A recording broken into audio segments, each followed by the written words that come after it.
Namo Narayana. Welcome back to our reading of the Narada Parivrajaka. Today we are in the second of 3 videos going over section 6. And we are starting today with verse 9. The 3 disciplines are restraint in speech, restraint in action, and perfect control of the mind. He who practices these 3 restraints is the observer of the 3 disciplines and is a great sage. That ascetic is considered as the foremost of all who goes to receive alms from different houses of very learned brahmanas, as a bee does for honey when the ritual fire emits no smoke and has burnt itself out. He is a despicable ascetic who goes for alms continuously without any restraint, remains in that order of ascetics without an inward urge, and has no dispassion. He is considered an ascetic and no other, who, knowing that alms are specially attainable in a particular house, does not go there again. That ascetic is considered as one beyond the caste and orders, who realizes the supreme truth, which is free of the body, senses, etc., which is the all-witness, the spiritual wisdom, the self of bliss, and the self-radiant. Castes and orders, etc., pertaining to the body are invented by the bamboozling illusion. The castes and orders are never part of any self, which is of the form of pure consciousness.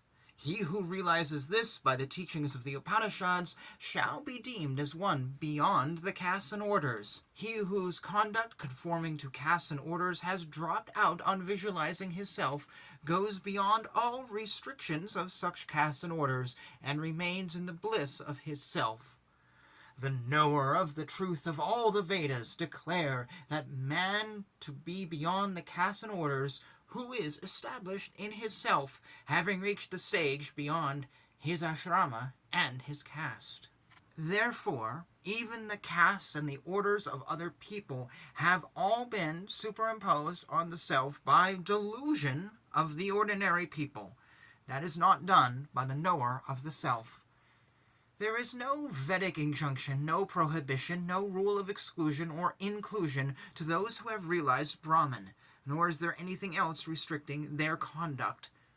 Unattached to all beings, and even to the attainment of the position of the god Brahma, and uprooting tenderness towards everything, even to his children, wealth, etc., the novice, full of faith in the path leading to liberation, and desiring to acquire the wisdom of the Upanishads, should approach a guru who has realized Brahman with a present in his hand, pleasing him by rendering personal service attentively for a long time. He shall always listen with great attention to his exposition of the truths of the Upanishads.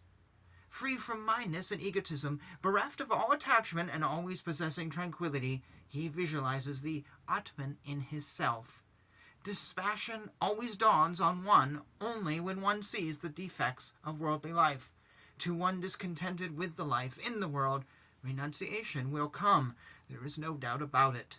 One truly desiring liberation is called a Paramahamsa. Before reaching this state, the ascetic shall practice in his life the wisdom of the scripture, which is evidently the one means of liberation, by listening to the exposition of the Upanishads.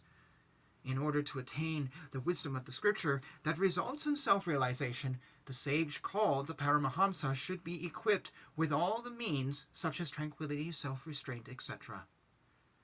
Deeply intent on the practice of the wisdom of the Upanishads, tranquil, self-restraint, conquering the senses, fearless, free always from mindness, unaffected by the pairs of opposites, without dependence or other belongings, the ascetic shall be clad in a tattered loincloth and be with shaven head, or he may be unclad. Wise, proficient in the Vedanta, practicing yoga, free from mindness and egotism, equanimous towards friends, etc., friendly to all beings, alone, the man of wisdom and the self-control, such as the ascetic, crosses the ocean of worldly misery, and not any other. As a novice he shall be devoted to the welfare of his elders, and reside a year there in the abode of the Guru. He shall always be vigilant in the observance of the lesser vows, as well as the great moral duties, the niyamas and the yamas. Then at the end of the year, having attained the excellent yoga of wisdom, he shall move about the country in conformity with right conduct. Thereafter, at the end of another year, he shall give up even the excellent wisdom of the Yajnavalkya and the triad of orders, and reach the state of the Paramahamsa. And bidding farewell to the gurus, he shall indeed move about the country, giving up all attachments, subduing anger, being very moderate in diet, and conquering the senses. And we shall pause there, as it is a convenient place to pause